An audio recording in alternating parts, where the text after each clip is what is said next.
అందుకే దావీదు ఏమన్నాడు, నా హృదయాన సారు. హల్లెలూయా. హృదయం నుంచి దేవుని గెలుచుకున్నాడు. దేవుడు సాక్ష్యం ఇచ్చాడు, నా హృదయానుసారుడే. ఇది ఎప్పుడు తెలుసా? ఇది ఎప్పుడు జరిగింది తెలుసా? ఆయన దేవుని ఎరిగి తన హృదయాన్ని పాడు చేసుకున్న తర్వాత. దావీదు హృదయంతో దేవుని గెలుచుకున్నాడు. దేవుడు రాజ్యాన్ని ఇచ్చాడు, రాజు చేశాడు. రాజ్యాన్ని అంతా రాజ్య పరిపాలకుడిగా ఉన్నాడు. ఆయన కూడా మతి చెడి ఒక రోజు హృదయం పాడైపోయింది. హల్లెలూయా. ఏమైంది? మతి చెడి హృదయం పాడైపోయింది. ఎటున్నారా? ఏం పాడైపోయింది?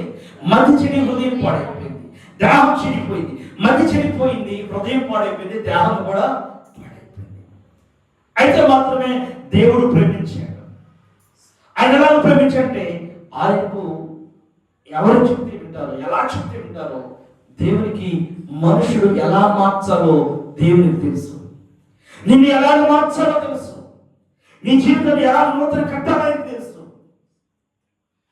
కుటుంబంలో అన్నదమ్ములకి, భార్య భర్తలకు, బిడ్డలకు ఒకరినొకరు కట్టుకోవడం తెలియట్లా ఈ రోజుల్లో. కానీ నజరుడైన యేసయ్యకు తెలుసు నేను ఎలా కట్టాలో. హల్లెలూయా. ఆయనకు తెలుసు నిన్ను కట్టే విధానం తెలుసు. నిన్ను మంచి వ్యక్తిగా మలిచే విధానం దేవుడికి తెలుసు. నజరుడైన యేసుకు తెలుసు ఏంటంటే నిన్ను బాగు చేయాలి, నేను సమాజంలో మంచి వ్యక్తిని నేను చూపించాలని ఆయన ఆశ. సమాజంలో నువ్వు పాడిపోయిన నీ బ్రతుకును బాగు చేసి నేను ఒక ముఖ్యంగా అందరి ముందు వెలుగుతున్న దివ్య తేజమైన దీపంలాగా చూపించాలని ఆయన కోరిక.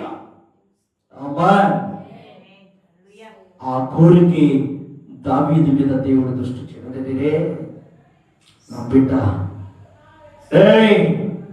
నా కుమారుడు ఎలా ఉండిపోకూడదు, నా బిడ్డ ఎలా ఉండకూడదు. నా బిడ్డ ఎలా ఉంటారంటే నా చేతుల్లో దివ్యమైన వెలుగుగానే. నా కుమారుడికి శాపం ఉండకూడదు. అయితే ఎలా? ఆ శాపాన్ని ఎలా తీసివేయాలి? తన హృదయము చీకటిగా మారిపోయింది. తన హృదయము వెలుగుతోనే ఆ హృదయాన్ని వెలిగించాలని ఆశపడిన దేవుడు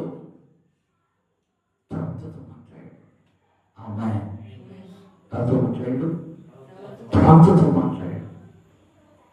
ఈ ప్రాంతం ఎందుకంటే దేవుడు నీతో మాట్లాడటం కోసం. ఏదో పాస్టర్ గారికి పని లేక, మిమ్మల్ని ఇబ్బంది పెట్టాక